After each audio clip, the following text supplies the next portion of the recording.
Hello everyone, क्या हाल चाल है आपके। तो बच्चों स्वागत करते हैं एक और प्यारे से सेशन के अंदर। बच्चों चैप्टर नंबर 2 चल रहा है हमारा ऑन डिमांड प्लानिंग और आज इसकी हमारी 5th class. You can't see me, John Cena कर ना, यू कांट सी मी।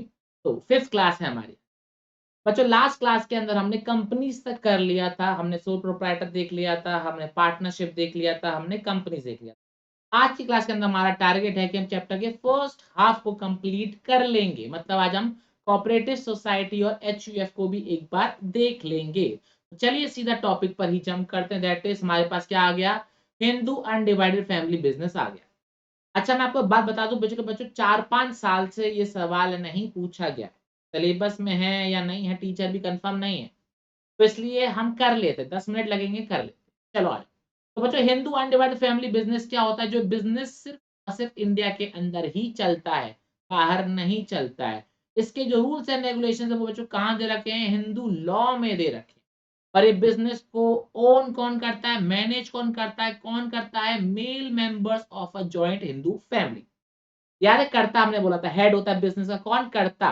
तो जो मेल मेंबर्स होते हैं बिजनेस के, वो इस बिजनेस को ओन करते हैं, कंट्रोल करते हैं और मैनेज करते हैं। उसको हम क्या बोलते हैं, जॉइंट हिंदू फैमिली बिजनेस या फिर हिंदू अनडिवाइडेड फैमिली बिजनेस। अब देखो इसके अंदर क्या दे रखा है, इसके अंदर मेन चीज होनी चाहिए क्या, दो लोग होने चाहिए, मेल तो होना ही चाहिए, प्लस प्रॉपर्टी होनी चाहिए किसकी। तो देखो उन्होंने क्या दे रखा है, this H have been defined under Hindu law. को क्या था बोला गया, a family which consists of male lineally descended from a common ancestor, including their wives and unmarried daughters। मतलब सर समझ में नहीं आया, क्या बोला गया है, दादा के बाद पापा जी के आप, दादाजी कहाँ से आए, परदादा से आए। तो ध्यान रखना आपको मेल आपके एंसेस्टर होने चाहिए। इसके अंदर आपकी वाइफ को भी इंक्लूड कर लिया जाएगा और आपकी वो बेटी जिसकी भी शादी नहीं हुई है वो भी आपके ही फैमिली बिजनेस में आएगी। लेकिन जिस दिन बेटी की शादी हो गई तो वो किस में चले जाएगी, दूसरे के एचयूएफ में चली जाएगी। ठीक है, तो इसको हम क्या बोलते हैं, Hindu undivided family business. Clear हो गया। और ये नॉर्मली क्यों बनाया जाता है, टैक्स को बचाने के। कैसे बचाया जाता है मैं आपको बताता हूँ। आप अकेले बिजनेस करते हो, सोल प्रोप्राइटर, आप फैमिली के संग सेम वही बिजनेस कर रहे हो, फैमिली के साथ वो एक अलग बिजनेस एंटिटी बन गई तो उस पर टैक्स अलग से लगेगा। मतलब ये सेम इनकम आप कमा रहे हो लेकिन दो अलग अलग बिजनेस चला के तो दोनों पे अलग अलग टैक्सेस। इसलिए लोग जो एचयूएफ स्टार्ट करते हैं वो सीधे टैक्स को बचाने के लिए ही करते हैं। अब इसके अंदर दो स्कूल ऑफ लॉ दे रखे हैं, एक दया भागा दे रखा है, एक मिताक्षरा देगा। दया भागा कहां पर लगता है, वेस्ट बंगाल और आसाम में लगता है, जिसके अंदर क्या दे रखा है कि बेटे को अधिकार तभी मिलेगा जब पिताजी चले गए। कहां पर, वेस्ट बंगाल में और आसाम में। मिताक्षरा पूरे इंडिया में लगता है एक्सेप्ट वेस्ट बंगाल और आसाम। उसमें क्या होता है, जैसे ही बच्चे का जन्म हुआ वैसे ही उसको अधिकार मिल गया। ये चीज ओके। अब इसके अंदर क्या दे रखा है कि ध्यान रखना, एचयूएफ के होने की दो कंडीशंस कंपलसरी है। पहला क्या होना चाहिए, परिवार में कम से कम दो व्यक्ति तो होने चाहिए। एक व्यक्ति है तो फिर तो सोल प्रोप्राइटर हो गया ना, ठीक है ना। और दूसरी चीज, फैमिली प्रॉपर्टी होनी चाहिए जिसको एंसेस्ट्रल प्रॉपर्टी भी बोलते हैं। यहां तक बात समझ में आ गई, वेरी वेरी गुड। अब मैं आपको बताता हूँ यहाँ से पूछा क्या जा सकता है। यहाँ से पूछा गया तो कंडीशंस पूछी जाएंगी, एचयूएफ स्टार्ट करने की कंडीशन क्या। चलो अब आगे बात, अब बात करते हैं बच्चों इसके कैरेक्टरिस्टिक्स की। सबसे पहला क्रिएशन, इसका क्रिएशन किसके थ्रू होता है, हिंदू लॉ के थ्रू होता है। मेंबरशिप कैसे बन सकती है, मेंबरशिप बनती है बर्थ से। ध्यान रखना, जैसे ही बच्चे का जन्म होता है खासकर मेल मेंबर का, वो मेंबर बन जाता है। लेकिन अगर किसी को गोद भी ले लो, किसी को अगर आपने अडॉप्ट कर लिया तो वो भी क्या बन जाएगा, मेंबर बन जाएगा, क्योंकि बच्चा हो गया ना आपका। ओके, बिजनेस का मैनेजमेंट कौन संभालता है, तो बच्चों हेड होता है, करता वो बिजनेस को संभालता है, उसके पास सबसे ज्यादा पावर्स होती हैं। बाकी जो फैमिली मेंबर्स होते हैं उसको क्या बुलाया जाता है, को पार्टनर बुलाया जाता है। क्या बोला मैंने, उसको क्या बुलाया जाता है, को पार्टनर बुलाया जाता है। उनका कोई लेना देना नहीं होता, सिर्फ कर्ता का ही लेना देना होता है। थर्ड फोर्थ हमारे पास पॉइंट क्या आता है, लाइबिलिटी। तो ध्यान रखना बच्चों, कर्ता की लाइबिलिटी अनलिमिटेड होती है। मतलब ये कर्ता की पर्सनल प्रॉपर्टी भी बिक जाएगी, लेकिन जो बाकी फैमिली मेंबर है जिनको हम को पार्टनर बोलते हैं, तो उनका जितना एचयूएफ में हिस्सा होगा सिर्फ उतना ही डूबेगा, उनका अपनी पर्सनल प्रॉपर्टी पे कोई भी असर नहीं पड़ेगा। यहाँ तक बात समझ में आ गई, कर्ता की पर्सनल प्रॉपर्टी भी जाएगी, लेकिन जो बाकी मेंबर्स होंगे, फैमिली मेंबर्स होंगे, उनकी पर्सनल प्रॉपर्टी अटैच नहीं होगी। क्लियर ये चीज, ओके। राइट ऑफ अकाउंट, तो ध्यान रखना कर्ता के अलावा किसी के पास अधिकार नहीं है अकाउंट्स को चेक करने। कर्ता बोलेगा तो कर सकता है कोई दूसरा, लेकिन कर्ता के अलावा किसी के पास राइट नहीं है अकाउंट्स को चेक करने का, क्योंकि कर्ता ही बिजनेस को संभालता है। ठीक है, ओके। अब उन्होंने क्या बोला कि 18 साल से कम व्यक्ति को आप क्या इसमें मेंबर बना सकते हो, बेटा जैसे ही बच्चे का जन्म होगा वैसे ही वो मेंबर बन जाएगा। जन्म के टाइम तो क्या होती है, 0 एज होती है, आया ना। जैसे ही बच्चे का जन्म वो वैसे ही मेंबर बन जाता है। लेकिन ध्यान रखना, पार्टनरशिप में माइनर पर्सन को पार्टनर नहीं बना सकते, सिर्फ बेनिफिट के लिए ऐड कर सकते। हाँ जी। डिसोल्यूशन कैसे होता है, तो बच्चों डिसोल्यूशन सिंपल तरीके से होता है, जब फैमिली के मेंबर्स की डेथ हो जाती है तब क्या हो जाता है, डिसॉल्व हो जाता है। अच्छा, डेथ के बिना डिसॉल्व नहीं हो सकता है। बस सब परिवार मिलकर बोले कि चलो हम इस बिजनेस को बंद करेंगे, या तो तब बिजनेस बंद हो जाएगा, या जब परिवार के व्यक्तियों की मौत हो जाएगी तब ये बिजनेस ऑटोमेटिकली बंद हो जाएगा। लास्ट पॉइंट यहाँ पे क्या दे रखा है, इम्प्लाइड अथॉरिटी। इम्प्लाइड अथॉरिटी का मतलब क्या है, एक बार कर्ता ने कोई डिसीजन ले लिया तो उसके बाद वो खुद, मतलब ये सिंपल वर्ड्स में, एक बार कर्ता ने डिसीजन ले लिया तो वो डिसीजन सब पर मान्य होगा, चाहे वो एचयूएफ हो चाहे वो को पार्षद हो। बाकी लोग ये नहीं कह सकते कि इन्होंने हमसे पूछकर डिसीजन ले लिया। कर्ता ने जो बात बोल दी वो फाइनल है, पत्थर की लकीर। क्या ये चीज क्लियर हो गया? Very very good. अब बच्चों उसके बाद क्या देगा, लीगल फॉर्मेलिटीज इन्वॉल्व। तो बच्चों ध्यान रखना, legal formalities are not in syllabus. तो मैंने रेड कलर से क्या कर दिया, उसको हाईलाइट कर दिया। ये वैसे रेड दिख नहीं रहा बट रेड समझ लो, ठीक है। तो लीगल फॉर्मेलिटीज हमारे कोर्स का पार्ट नहीं है, ओके। अब बच्चों बात करने वाले किसके बारे में हम बात करने वाले हैं अगले topic, that is cooperative societies के बारे में, कोऑपरेटिव ऑर्गेनाइजेशन के बारे में। सर ये कोऑपरेटिव सोसाइटी क्या होती है बच्चों, ये भी चीज हमने कहाँ पढ़ा था, ये भी चीज हमने क्लास 11th के बिजनेस स्टडीज के चैप्टर नंबर 2 में पढ़ा था, फॉर्म्स ऑफ बिजनेस। क्या है इस पर्टिकुलर टॉपिक के अंदर, तो बच्चों सिंपल सी चीज है, कोऑपरेटिव ऑर्गेनाइजेशन एक ऐसा बिजनेस ऑर्गेनाइजेशन है जिसके अंदर मेन मोटिव क्या है, प्रॉफिट कमाना नहीं। मेन प्रॉफिट है, प्रॉफिट कमाने के संग संग आपस में हेल्प। कोऑपरेटिव सोसाइटी का मतलब क्या, हम एक दूसरे की मदद भी करेंगे और प्रॉफिट भी कमाएंगे। ये बात समझ, ओके। तो देखो इन्होंने क्या दे रखा है, कोऑपरेटिव सोसाइटी की डेफिनेशन क्या देगी, cooperative society which is objective as promotion of economic interest of its member in according with the cooperative principle. समझ में बिल्कुल भी नहीं है। इसका कहने का मतलब है, कोऑपरेटिव सोसाइटी एक ऐसा ऑर्गेनाइजेशन है जहां पर हमारा मेन मकसद क्या है, जितने भी उस सोसाइटी के मेंबर हैं उनके इकोनॉमिक इंटरेस्ट को प्रमोट करना। उनके इकोनॉमिक इंटरेस्ट क्या होते हैं, पैसे। तो हम चाहते हैं कि हम सब मिलकर पैसा कमाएं, मैं तुमको पैसा कमाने में मदद करूं और आप मेरी पैसा कमाने में मदद करो। इस ऑर्गेनाइजेशन को आप बोलते हैं कोऑपरेटिव सोसाइटी। यहां तक बात समझ, okay.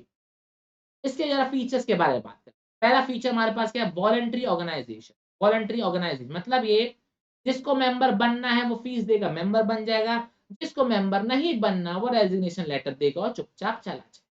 Clear? They can come and leave organization at their own will without any force. कोई आप पे दबाव नहीं डाला जाएगा, कोई आपको ये नहीं बोला जाएगा कि आ जाओ, कोई नहीं बोलेगा निकल जाओ। आपका मन है फीस दो, आ जाओ, आपका मन है नहीं है तो चलो, सिंपल। वॉलंटरी, आपकी इच्छा। हाँ जी बच्चों, सेकंड पॉइंट हमारे पास क्या है, डेमोक्रेटिक मैनेजमेंट। डेमोक्रेटिक मैनेजमेंट का मतलब क्या है कि मेंबर्स बहुत सारे हो सकते हैं लेकिन ऑर्गेनाइजेशन चलाएगा कौन, हम ही मेंबर्स में से दो चार जने जिनको हम चुनेंगे वो बिजनेस चलाएंगे। तो इसलिए इसको क्या बोल दिया, डेमोक्रेटिक मैनेजमेंट। मतलब ये कि हम लोग मिलकर दो चार लोगों को चुनेंगे और वो उस ऑर्गेनाइजेशन को चलाए। क्लियर? तो देखो क्या दे रखा है, management of cooperative society is in the hand of managing committee elected by members on the basis of one member one vote। मतलब ये इसने कितना पैसा लगाया उससे उसका इंपॉर्टेंस नहीं होगी। अगर सोसाइटी में 10 मेंबर हैं तो 10 मेंबर के 10 वोट, 50 मेंबर है तो 50 मेंबर के 50 वोट। पैसों से कोई लेना देना नहीं कि मैंने ज्यादा पैसा लगाए हैं तो मेरी बात चलेगी, तुमने कम पैसे लगाए तो तुम्हारी बात नहीं चलेगी, ऐसा नहीं। एक मेंबर वन वोट। अगला पॉइंट हमारे पास है सर्विस मोटिव। ध्यान रखना इनका मेन मोटिव क्या है, अपने मेंबर्स को सर्विस दे। पहला इनका मेन मोटिव क्या है, अपने मेंबर्स को सर्विस देना, अपने मेंबर्स की मदद करना। दूसरे नंबर पर आता है प्रॉफिट। ये बात समझ में आ गई, वेरी वेरी गुड। अगला पॉइंट हमारे पास क्या है, capital and return thereon. तो देखो उन्होंने सिंपल सी चीज क्या बोली गई है, एक मेंबर मैक्सिमम 10% लगा सकता है या 1000 लगाएगा जो ज्यादा, या तो 1000 लगाओ मिनिमम या फिर 10% मैक्सिमम, इससे ज्यादा आप नहीं लगा सकते। क्लियर हो गया, ओके। और उन्होंने क्या बेचा है कि आप अपने शेयर्स को बेच नहीं सकते। क्या आपने बोला कि मैं मेंबर हट रहा हूं मेरी जगह इसको मेंबर रख लो, नहीं ऐसा नहीं। आप ऑर्गेनाइजेशन को वापस कर सकते हो शेयर्स उनके कोऑपरेटिव सोसाइटी के, लेकिन किसी को बेच नहीं सकते। क्लियर ये चीज? ओके। और जो प्रॉफिट का रेट है वो कितना दे रखा है इन्होंने? 9% दे रखा है। अगला पॉइंट हमारे पास क्या आता है बच्चों? Government control. तो गवर्नमेंट कंट्रोल का मतलब क्या है? कोऑपरेटिव सोसाइटी पर है ना, क्योंकि ये गवर्नमेंट इसके अंदर बहुत सारे ग्रांट्स वगैरह देती है, गवर्नमेंट बहुत सारे दान देती है, तो इसके अंदर बहुत सारे रूल्स एंड रेगुलेशंस है जो हमको फुलफिल करने हो। तो यहाँ पर हमको अपने अकाउंट्स, यहाँ पर हमको रिपोर्ट्स जो होते हैं वो गवर्नमेंट के पास जमा कराने पड़ते हैं। गवर्नमेंट का एक डिपार्टमेंट है registrar of cooperative, registrar of cooperative. Firm का है रजिस्ट्रार ऑफ फर्म्स, कंपनी का क्या है? Registrar of companies. Cooperative society का क्या है? Registrar of cooperative. जो रजिस्टर करते हैं पार्टनरशिप को या कंपनी को या कोऑपरेटिव सोसाइटी, इनके पास हमको अकाउंट्स वगैरह जमा कराना। आज अगला पॉइंट हमारे पास क्या है? Distribution of surplus. तो जो भी प्रॉफिट ये कमाते हैं ये मेंबर्स में क्या कर देते हैं? डिस्ट्रीब्यूट कर देते हैं। एक बार क्लियर हो गया? मान के चलिए हमने सबसे सामान बनाया और सामान बना के बेच दिया, जो प्रॉफिट होगा जिसने जितना सामान बनाकर दिया था उसको उतना उतना प्रॉफिट दे दिया जाए। क्या ये चीज क्लियर हो गया? Very very good. अब बच्चों इन्होंने एक बात बोली गई है कि ये ज्यादा लोग चुनते नहीं। कोऑपरेटिव सोसाइटी जो है ये ज्यादा लोग चुनते नहीं। क्यों नहीं चुनते? क्योंकि बहुत सारे रीजन। क्या लिखा हुआ? Entrepreneur does not find this form of very desirable structure to start a new venture. इसको कोऑपरेटिव सोसाइटी को ज्यादा लोग पसंद नहीं करते। क्यों नहीं पसंद करते? इसमें इंडिपेंडेंस नहीं है, उनको इंडिपेंडेंस चाहिए, ठीक है ना। इसमें प्रोजेक्ट चैंपियन नहीं बनते, इसमें सभी लोगों का काम होता है, ठीक है ना। ज्यादा प्रॉफिट कमाना, ज्यादा अर्न करना है, इसके अंदर पहले मेंबर को इंपॉर्टेंस मिलती है। इनोवेटिव नहीं होते हैं ज्यादातर, बॉस नहीं होते क्योंकि सभी मालिक होते हैं, सभी मेंबर होते हैं, ठीक है ना। लीडर बनना चाहते हैं मार्केट के अंदर, फील्ड के अंदर नहीं बनते इसके अंदर, ठीक है ना। ज्यादा मार्केट में अपना ही राज होगा, नहीं होता।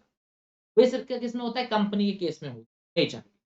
बाकी इसलिए क्योंकि कोऑपरेटिव सोसाइटी में सारी चीजें नहीं हो पाती है पॉसिबल, तो ये लोग कोऑपरेटिव सोसाइटी कम ओपन करते हैं, बहुत मिनिमम ओपन। क्या ये चीज क्लियर हो गया? Very very good. अब बच्चों आज के हम लास्ट टॉपिक के बारे में बात करेंगे। इन्होंने बस एक बात दे रखी, कोई भी बिजनेस स्टार्ट करना होता है तो देखो, हर चाहे सोल प्रोप्राइटर हो, चाहे पार्टनरशिप हो, चाहे कंपनी हो, चाहे एचयू हो, चाहे कोऑपरेटिव सोसाइटी, हर एक के अपने कुछ मेरिट्स हैं, हर एक के अपने कुछ लिमिटेशंस।